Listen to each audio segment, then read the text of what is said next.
नमस्कार। अभी झारखंड में जिस प्रकार मैया सम्मान योजना की चर्चा हर घर में, हर गली मोहल्ले में हो रही है, तो क्या नया अप्लाई मैया सम्मान का हो रहा है या नहीं, अगर किसी प्रकार की कोई त्रुटि हो जाती है तो उसके लिए क्या करना होगा, सारी कुछ जानकारी आज हमारे बीच लेके आ रहे हैं रोशन जी। ये जो है, इन्होंने अभी तक अगर 100 महिलाओं का अगर आवेदन किया है तो 99 महिलाओं का उसमें से पैसा आ गया है, चारों का चारों किस्त आ गया। तो इनसे विशेष जानकारी लेते हैं कि आखिर क्या अभी जो मैया सम्मान के लिए महिलाओं ने आवेदन नहीं किया, वो आवेदन हो रहा है या नहीं हो रहा है।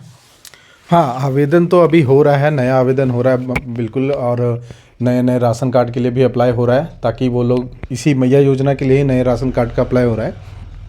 तो अभी नया आवेदन तो हो रहा है। अच्छा, नया आवेदन हो रहा है तो उसके लिए क्या क्या डॉक्यूमेंट चाहिए, क्योंकि अभी बहुत सारा बदलाव भी हेमंत सोरेन ने कहा है कि आवासीय प्रमाण पत्र, ऐसा कुछ अभी लागू हुआ या नहीं हुआ, और अभी वर्तमान में क्या क्या डॉक्यूमेंट महिलाएं लाएगी जिससे वो नया अप्लाई कर सकें।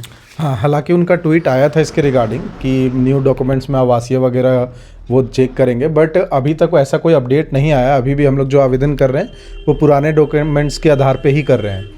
हालांकि आपने पूछा कि कौन कौन से डॉक्यूमेंट लग रहे हैं, तो इसमें पुराना जैसे आपका कोई भी स्टेट का राशन कार्ड होना चाहिए, जैसे कि हरा कार्ड, लाल कार्ड या सफ़ेद कार्ड, जो भी कार्ड आपके पास है तो आप इस योजना के लिए एलिजिबल हैं। आपके पास आपका आधार कार्ड होना चाहिए, आप झारखंड के निवासी होने चाहिए, वहाँ का आपका वोटर कार्ड होना चाहिए। साथ ही साथ आपका जो है बैंक पासबुक होना चाहिए, जिसमें कि आपके आधार से वो खाता लिंक होना चाहिए। ठीक है। और इसके साथ बस इतने ही डॉक्यूमेंट्स उसमें लग रहे हैं अभी करेंटली। अगर किसी महिला का न्यू शादी हुआ है, कोई लड़की का शादी हुआ, तो अभी तक उनका राशन कार्ड में जो नाम था उनके पिता के यहाँ का एड्रेस था सारा कुछ, अब वो पति के यहाँ गई और राशन कार्ड अभी बनने में तो आसानी से बनता नहीं है, तो फिर उनका कैसे होगा, अप्लाई कैसे करेंगी वो महिलाएं। देखिए, इसमें दो केस बन सकता है। एक केस ये हो सकता है कि अगर महिला मतलब झारखंड की ही निवासी थी और उनका शादी झारखंड में ही हुआ है, तो उस केस में अगर उनका नया राशन कार्ड में उनका नाम नहीं है, उनके पति के यहाँ नाम नहीं है, तो वो अपने पापा के राशन कार्ड मतलब अपने पिताजी के भी घर के राशन कार्ड से अप्लाई कर सकती हैं इस योजना के तहत। अगर कोई महिला बिहार की हैं और वो झारखंड आई हैं, और अगर उनके ससुराल में यानी कि उनके पति का अगर राशन कार्ड है, राशन कार्ड में नाम है, तो वो भी इस योजना के लिए एलिजिबल है, वो भी अप्लाई कर सकती हैं। हालांकि अगर कोई झारखंड की महिला है और वो बिहार में जाके शादी कर ली या किसी अदर स्टेट में शादी कर ली है, तो वो इस योजना की पात्र नहीं रहेंगी, वो एलिजिबल नहीं होंगी। लेकिन जब ये योजना स्टार्ट हुआ था तभी सभी महिलाएं जो है इस योजना में बढ़ चढ़कर हिस्सा ली, सभी ने अप्लाई करा। और आपको बता दूं कि लगभग सारे लोगों का एप्लीकेशन इसमें एक्सेप्ट हुआ था, सबको सभी किस्तें मिली अभी तक, चारों किस्तें।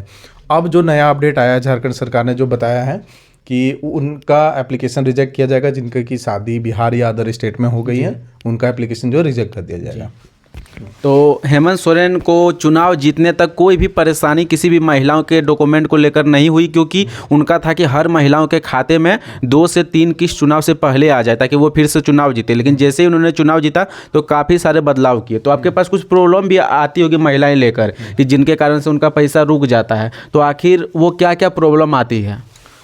मुख्यतः जैसे मैंने आपको बताया कि पहले जब एप्लीकेशन किया गया तभी उतनी छानबीन नहीं करी गई हेमंत सरकार के द्वारा या उनके टीमों के द्वारा। जो भी ऑपरेटर थे सभी एप्लीकेशन को धड़ाधड़ एक्सेप्ट करते गए और सभी को समान रूप से किस्तें मिलती चली गई।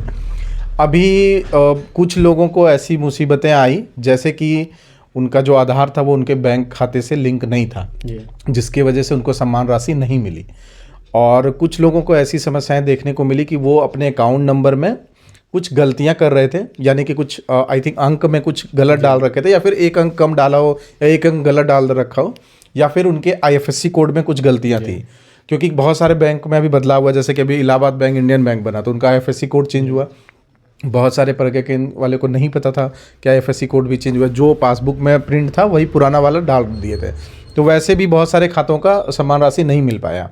बाकी अगर ऐसी कोई भी परेशानी हो रही है तो आप इसको जो है सुधार आपको करना है इसके लिए। ठीक है, अगर महिला सभी अगर अपने डॉक्यूमेंट में सुधार कर लेती है तो सुधार करने के बाद फिर वो कहाँ जाके सबमिट करेंगे कि फिर से उनका जो पेमेंट रुका है वो फिर से चालू हो जाए और सभी किस्त उन्हें मिलते रहे। सबसे पहले तो मैं आपको बता दूं, जैसे ये जो सुधार की प्रक्रिया ये आपको प्रज्ञा केंद्र से नहीं होगी। इसके लिए आपको अपने नियरेस्ट ब्लॉक जाना पड़ेगा, या आपको पंचायत केंद्र जो होता है, जहाँ पंचायत होता है ना, पंचायत में पंचायत सेवा शिविर होती है, वहाँ जा करके आपको जो है इसको पहले सुधारना होगा, अपने अकाउंट नंबर को, IFSC कोड को सही से दर्ज करना होगा। उसके बाद जो भी आपकी किस्तें बची हुई है, जब से आप ऑनलाइन किए हैं, आपको सभी समान राशि जो है हेमंत सरकार के द्वारा प्रोवाइड करी जाएगी। यानी कि ये पहले का जो पेमेंट रुका है सब मिला के दिया जाएगा। हाँ, सब मिला के दिया जाएगा। अभी तो हेमंत सरकार 2500 रुपये देने का वादा की है दिसंबर से, तो अभी हाँ वो तो ये मैया सम्मान को लेकर सभी बातें जो कि अगर आप न्यू अप्लाई कर रहे हैं तो उसके लिए क्या क्या डॉक्यूमेंट चाहिए, अगर प्रॉब्लम हो गया तो कहाँ जाएं, उसको लेकर हम लोगों ने आपको सारी जानकारी देने का प्रयास किया। इसके बावजूद भी कोई परेशानी हो, किसी प्रकार की जानकारी चाहते हैं, आप कमेंट बॉक्स में लिख सकते हैं। बाकी आप इस तरह के और भी हेल्प वाले वीडियो के लिए चैनल को सब्सक्राइब कर सकते हैं, फेसबुक से देख रहे फॉलो कर सकते हैं और इंस्टा पे भी आप हमें फॉलो कर सकते हैं। मिलते हैं नए वीडियो नए प्रयास के साथ, तब तक के लिए धन्यवाद।